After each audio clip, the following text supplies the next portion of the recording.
अभी तक मेरे चैनल को सब्सक्राइब नहीं किया तो सब्सक्राइब कर दे और नोटिफिकेशन बेल को प्रेस कर दे।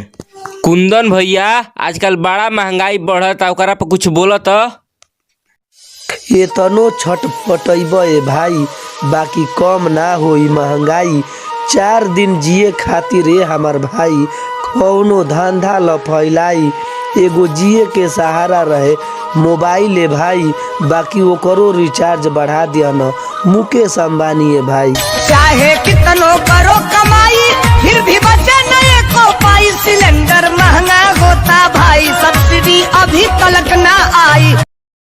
ए अमित का भैया, ई कोरोना काल में कौनो ऐसन धंधा बताओ कि जौना में खर्चा कम होखे आ ज्यादा फायदा होखे।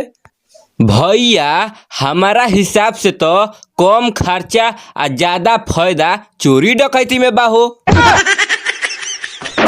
भाग साला चोर कर कहीं का। कुंदन भैया आजकल भाई भाई के देख के बहुत जलता न सा, ओहनी पर कुछ बोला न। हम तो ये कहब कि जे जरता ओके जरे दही जा। जब जर के राख हो जाई तब थोड़ा सा राख लेके गंगा जी में शेरवा देहब जा, उनकर आत्मा के शांति मिल जाई।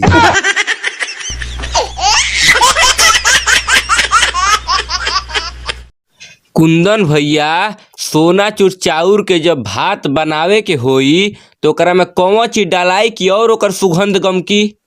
हमारा हिसाब से तो सोना चूर चावल ऐसा ही गमकेला, बाकी ओमा थोड़ा सा किरासन डला जाई तो औरी सुगंध गमके लगी।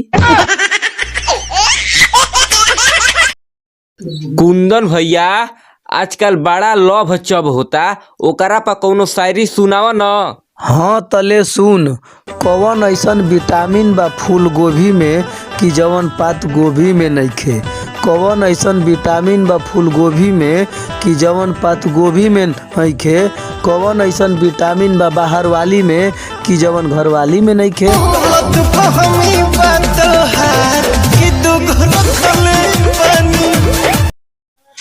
ए मर्दे आज हमार माल मंगले बिया मोबाइल, पाकिट में तो 1 रुपया नइखे। चलो आज स्कूल के फीसे के पैसा के मोबाइल किनाई।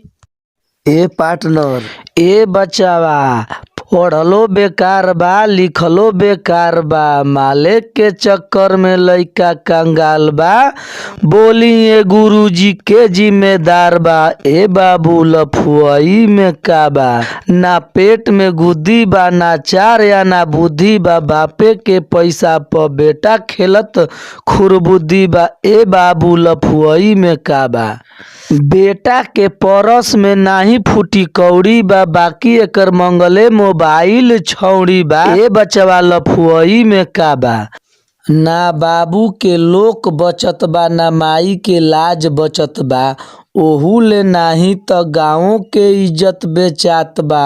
ए बचवा लफुआई में का बा, लागे न केहू के हो प्यार के बेमारी, कवनो न रोग बाटे एकरा से भारी। कुंदन भैया का रे? कोरोना के तीसरा लहर चलता, अपना दर्शक लोग खातिर के कुछ कह। हाँ तले सुन, आ गईल बा कोरोना ए भाई, रह जा बच बचाई, ना तो कोरोना हो जाई। हमार बतिया लो अपन दिमाग में बैठाई, अपन पेट चलावे खातिर बेचिह पकौड़ा ए भाई, ई कोरोना महामारी में खूब बेचाई। ए पार्टनर 40 रुपया और 49.5 रुपया, तनी बताओ तो कितना होई। अरे ई का बताई, लो हमरा से हाका बाजी, जहिया ई बता देही तहिया हमें जे खून फेंक के मर जाई। कुंदन जी सुननी है कि कोरोना का तीसरा ग्रहण लागे वाला बा, एकरा बारे में आप का कहल चाहतनी। कतनो करब माई माई, बाकी अइबे करिह कोरोना भाई। कुल खत्म हो जाई कमाई धमाई, उठा ना पैब घर के खर्चा ए भाई।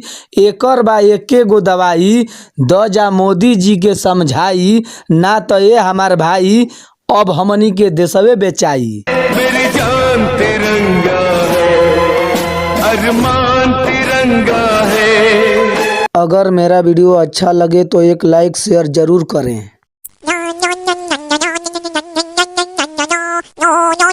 ए चाचा इतना बड़का ठंडा में हमनी नियन बंडा के कौनो दवाई बतावो न। ले सुन, रामगढ़ बाजार बा, अंडा के दुकान बा, आ दुबे जी नाम बा, ओइजे तोहनी के दवाई मिली।